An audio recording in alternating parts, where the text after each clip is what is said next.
kenapa kamu ada di sini? Duduk dulu, Rin, duduk. Dengan sigap Iqbal membawakan kursi untuk Rinjani. Julian terlanjur panik sehingga melupakan hal itu. Nah Kaan, aku tuh nggak ngomong karena takut kayak gini, Rin. Aku nggak mau kamu kenapa-napa. Kata Rani ikut panik, tapi dia tak bisa apa-apa dan hanya berdiam diri di ranjangnya.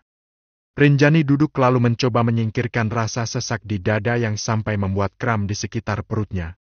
Mendengar fakta bahwa Rama dan Risa bergerak sampai membuat usaha tandingan untuk usaha cateringnya, lalu melakukan sabotase sampai membuat Rani cedera, adalah akumulasi yang sempurna yang membuat Rinjani menjadi drop seperti sekarang ini.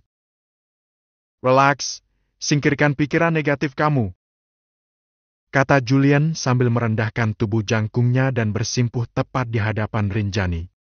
Rinjani hanya melakukan treatment ringan dengan mengatur nafas baik-baik seperti yang selalu dianjurkan oleh dokter. Tias. Ya Allah, kenapa sih mereka? Kalau mau usaha yang usaha aja, kenapa sampai tega ngelakuin ini juga sih? Keluh Rinjani, lama-lama tak bisa menyembunyikan rasa kecewanya. Itulah, Rin. Mereka emang sejak awal kayak udah niat mau mematikan usaha kita. Tapi aku yakin sih, cara mereka ini gak akan bikin mereka sukses sampai melampaui kesuksesan kamu. Kamu tenang aja, kelicikan mereka sendiri yang pastinya akan menghancurkan mereka. Kata Rani. Aku udah laporkan perbuatan mereka ke pihak berwajib. Semoga aja laporannya segera diproses. Ungkap Iqbal. Rani menoleh ke arah kekasihnya itu. Serius, Mas? Emang kamu punya barang bukti buat nuntut mereka? Tanya Rani. Aku minta rekaman CCTV dari rumah sebelah rumah mereka. Ya ampun, Mas. Kok nggak bilang ke aku? Tadinya aku mau bilang begitu mereka ditetapkan sebagai tersangka. Kalau mereka nggak mau minta maaf sama kamu, aku akan terus memperjuangkan kasus ini. Kecuali kalau mereka mau minta maaf dan mengakui kesalahan, mungkin kita bisa ambil jalan damai. Iqbal begitu bernafsu. Tapi dia selalu bisa mengendalikan emosinya itu. Makasih banyak, Mas. Ucap Rani pada Iqbal. Dan kalau cedera kamu semakin parah, aku nggak akan pernah mencabut laporan itu. Doakan aku cepat pulih dong. Jangan diduain cedera makin parah. Kalau itu pasti, sayang. Aku selalu mendoakan yang terbaik buat kamu. Lama-kelamaan, rasa sakit Rinjani sedikit terdistraksi dengan kemesraan Rani dan Iqbal. Rinjani ikut senang melihatnya, malah jadi baper sendiri. Padahal dirinya sendiri juga selalu bermesraan seperti itu dengan Julian. Masih kram, nggak? Aku beli air minum dulu ya? Tanya Julian. Rinjani pun tersadar karena terlalu larut dengan obrolan Rani dan Iqbal. Udah berangsur membaik, Mas.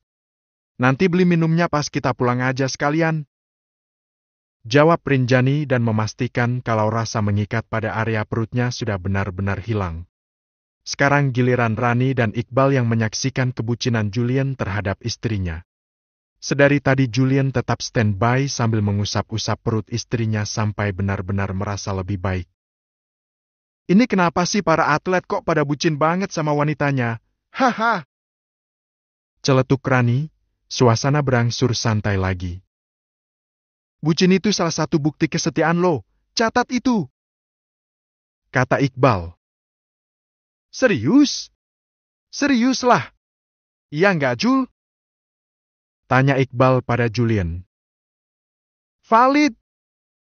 Sahut Julian lalu tersenyum pada Rinjani.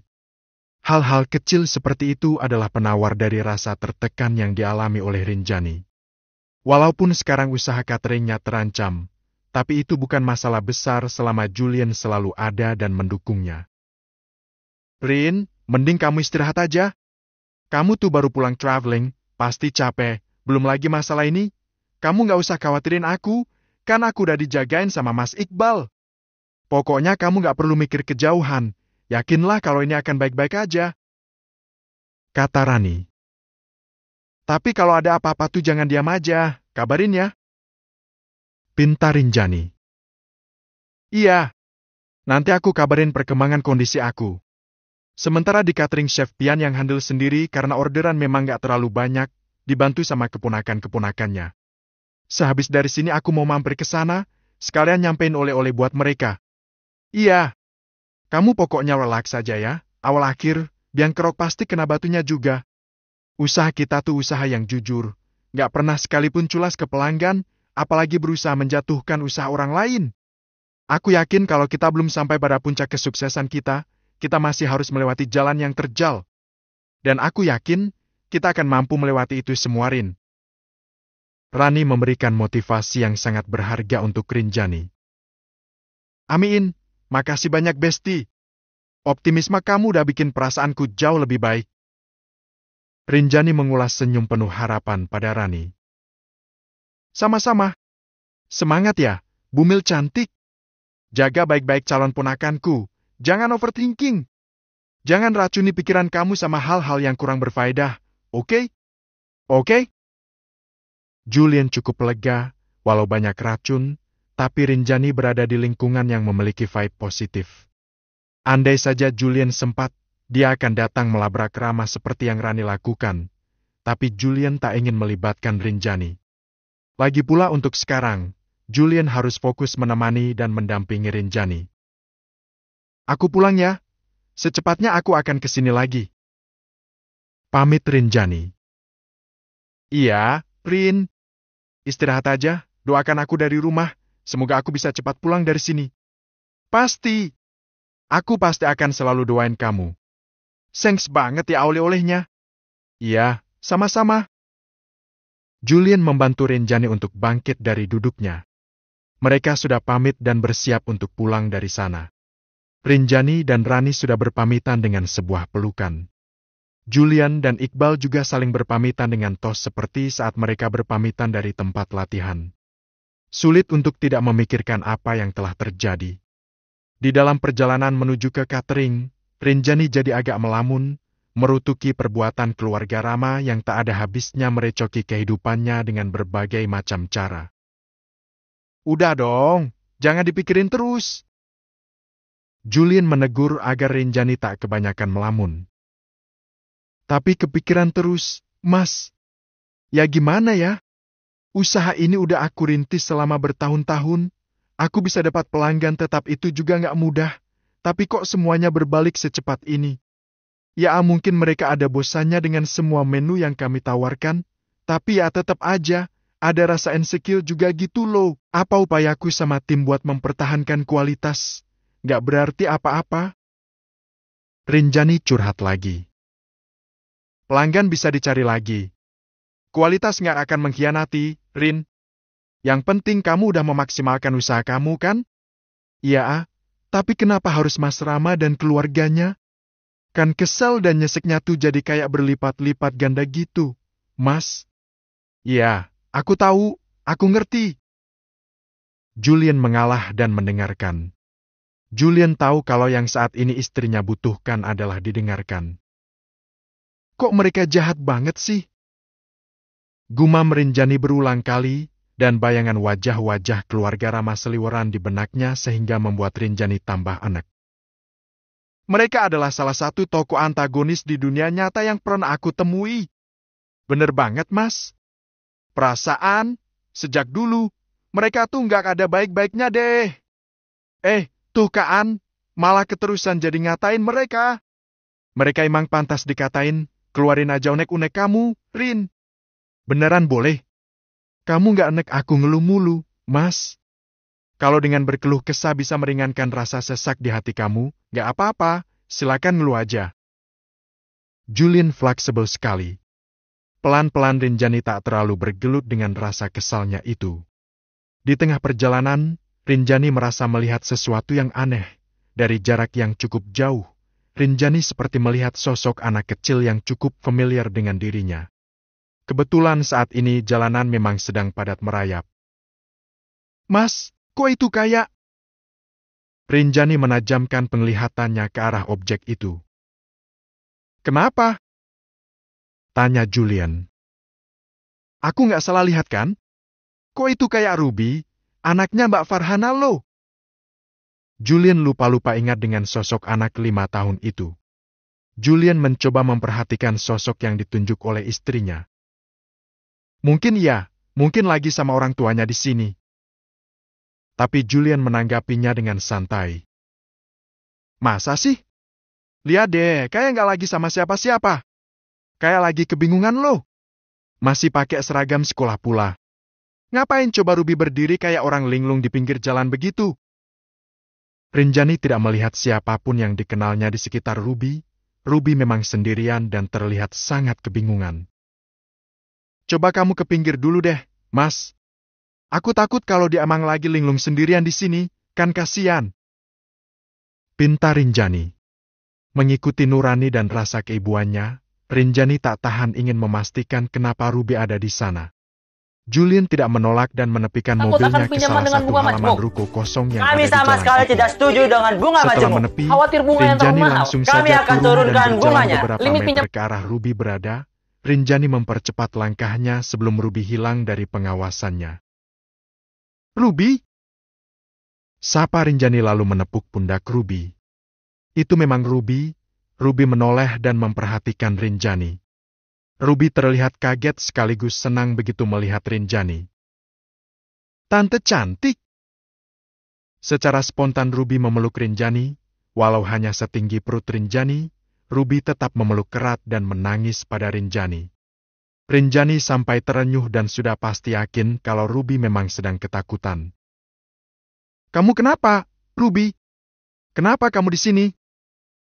Rinjani segera merendahkan tubuhnya lalu mensejajarkan tingginya dengan tinggi Ruby agar bisa menatap wajah Ruby dengan seksama. Hex, Hex, Hex. Ruby tidak menjawab dan hanya terisak. Julian menyusul dan sudah sampai di dekat Rinjani dan Ruby. Kamu lagi apa di sini? Sama siapa? Mami? Daddy? Mereka di mana sekarang, sayang? Tanya Rinjani dengan lembut. Hex, Hex. Ruby tetap terisak dan hanya menjawab dengan sebuah gelengan kepala. Rinjani semakin cemas. Rinjani menoleh ke arah Julian. Julian pun keheranan kenapa anak 5 tahun itu bisa berada di sana. Kita bawa ke mobil aja dulu, nanti aku hubungi Asan. Kata Julian. Iya, Mas. Rinjani menyeka air mata Ruby dengan sangat lembut, lalu merapikan kuciran rambutnya. Kamu ikut Tante dulu ya, setelah ini Tante akan bantu hubungi Om Asan. Kata Rinjani. Enggak, Tante. Jangan bilang siapa-siapa kalau aku ada di sini. Cegah Ruby. Rinjani makin heran. Loh, kenapa? Bawa aku pergi, Tante. Aku nggak mau ketemu sama Mami dan Daddy lagi. Pinta Ruby dengan air mata yang tiada henti membasahi wajah imutnya. Rinjani ikut sakit hati melihat Ruby menangis seperti itu. Kita bawa ke mobil aja dulu, di sini panas. Bisik Julian. Ya udah ayo, kamu ikut Tante ya. Ajak Rinjani lalu bangkit dibantu Julian. Setelah itu ia menuntun Ruby menuju ke mobil mereka. Apa yang terjadi pada Ruby? Kenapa Ruby bisa ada di pinggir jalan seperti itu? Padahal selama ini Ruby selalu dikawal dan diawasi oleh keluarga Mami dan Dedinya. Bawa aku pulang. Rinjani dan Julian membawa Ruby menuju ke mobil karena di tempat semula benar-benar terik tak ada tempat berteduh. Ruby mau saja dan malahan terlihat senang bertemu dengan Rinjani. Rinjani membawa Ruby masuk ke dalam mobil lalu mendudukannya di seat belakang mobil. Rinjani tak lantas masuk, dan dia masih ingin menginterogasi sekaligus menunggu kalau nanti Farhana atau Eswin muncul untuk mencari. Ruby, Tante tuh masih bingung, kenapa kamu ada di pinggir jalan kayak tadi? Sendirian? Ada apa sebenarnya? Apa Tante boleh tahu ceritanya? Tanya Rinjani dengan lembut agar Ruby tetap merasa nyaman. Ruby membenamkan wajahnya. Dia menunduk dan tak mau bertatap muka dengan Rinjani ataupun Julian. Ruby, aku pergi dari sekolah. Ucapnya pelan masih dengan kepala menunduk. Pasti guru kamu nyariin, Mami sama Daddy kamu juga pasti cemas banget nyariin kamu sekarang. Tante antar pulang aja ya. Ke rumah mami kamu. Gimana? Nggak mau, Tante. Ruby merengek lagi. Rinjani melirik ke arah Julian dan Rinjani tak tahu bagaimana menghadapi masalah ini. Solusi terbaik antarkan ke rumah orang tuanya. Bisik Julian. Kamu masih ada nomor Mbak Farhana kan, Mas? Tanya Rinjani juga dengan suara yang sangat pelan. Gak ada. Nomor Hasan masih ada, aku hubungi dia aja. Sahut Julian dan langsung menarik ponselnya untuk menghubungi Hasan. Jangan Om, jangan Tante, please. Jangan kasih tahu siapa-siapa. Aku nggak mau pulang ke rumah Dedi. Aku nggak mau ketemu Mami. Aku nggak mau. Tiba-tiba Ruby meledak dan menangis kencang memohon agar Julian tidak memberitahu siapapun. Loh, Ruby, aku pergi aja kalau gitu. Ruby bahkan keluar lagi dari mobil dan hendak pergi, tapi lekas Rinjani menahan dan memeluknya lagi. Jangan dong. Ya, Tante akan bawa kamu pulang ke rumah Tante. Gimana? Rinjani mengalah dan mempertahankan Ruby agar tak sampai histeris lagi. Boleh, Tante? Apa aku boleh ke rumah Tante buat sembunyi? Hati Rinjani terasa teriris. Ruby baru berumur 5 tahun tapi sudah tersirat kepedihan mendalam di sorot matanya. Rinjani memang bukan ahli psikologi anak, tapi entah kenapa Rinjani bisa merasakan betapa Ruby sangat broken saat ini. Hal itu seolah tak mampu dibantah walau hanya lewat mata dan raut wajahnya saja. Rinjani menutup pintu mobil dan sebelum ia masuk, Rinjani lebih dulu bicara dengan Julian yang juga kebingungan tak tahu bagaimana menangani masalah Ruby. Mas, kita harus bikin Ruby tenang dulu, kamu cat aja Mas Hasan. Jelasin apa yang terjadi sekarang ini, daripada Ruby nangis meraung-raung, kan? Usul Rinjani. Jujur aja aku nggak mau urusan lagi sama mereka. Ucap Julian dengan nada mengeluh. Aku juga, Mas. Tapi mana mungkin kita biarin Ruby sendirian kayak tadi? Apa kamu setega itu?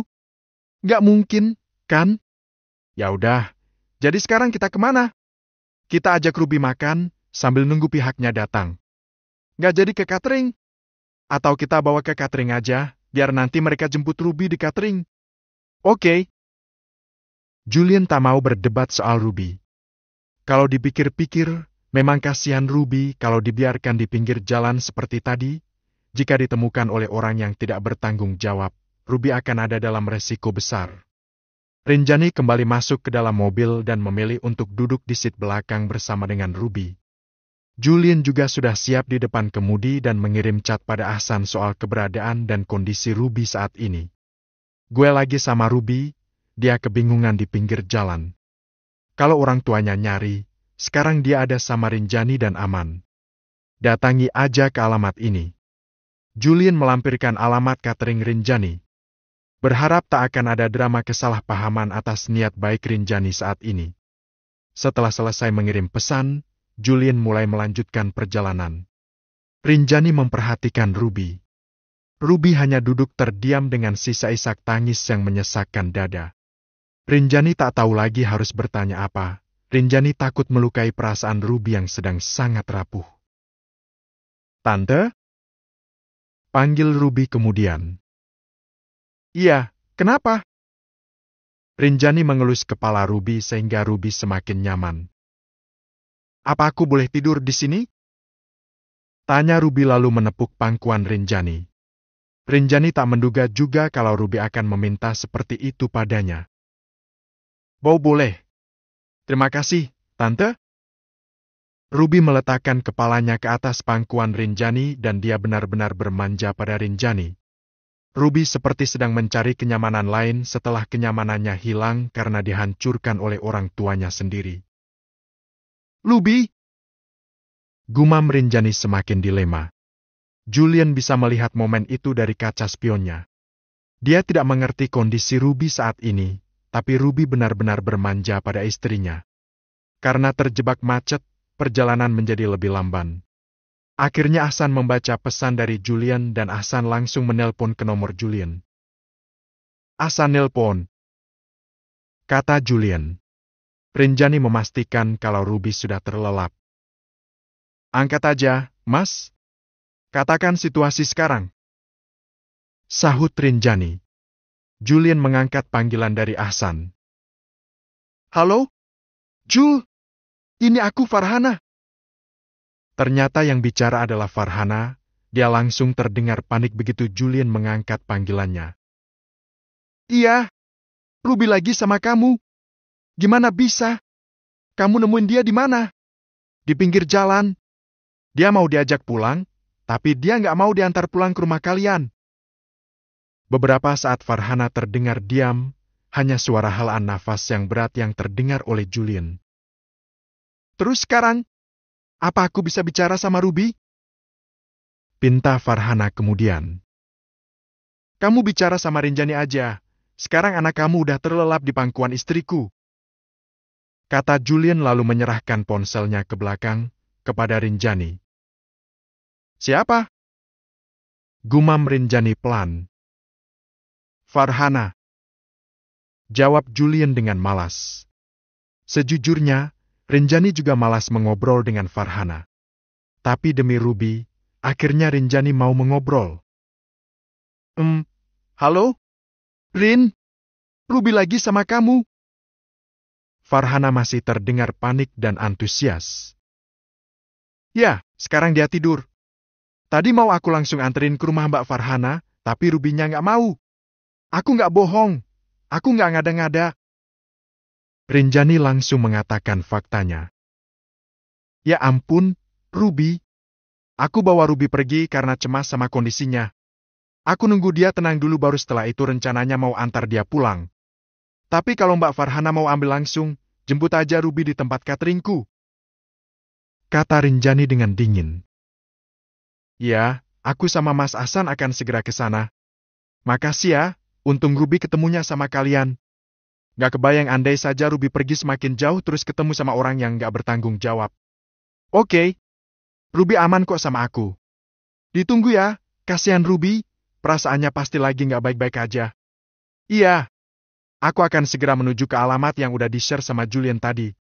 Iya. Rinjani tak mau banyak berbasa-basi lagi. Dia tak terlalu banyak menanggapi ucapan Farhana yang sedang sangat panik. Rinjani menutup obrolan itu lalu kembali fokus pada Ruby. Anak sekecil ini sampai berpikir buat menghindari orang tuanya. Pasti yang dirasakan Ruby sekarang tuh benar-benar complicated. Kasian banget, walaupun dia masih kecil, tapi kayaknya Ruby ngerasaan sakitnya jadi anak broken home.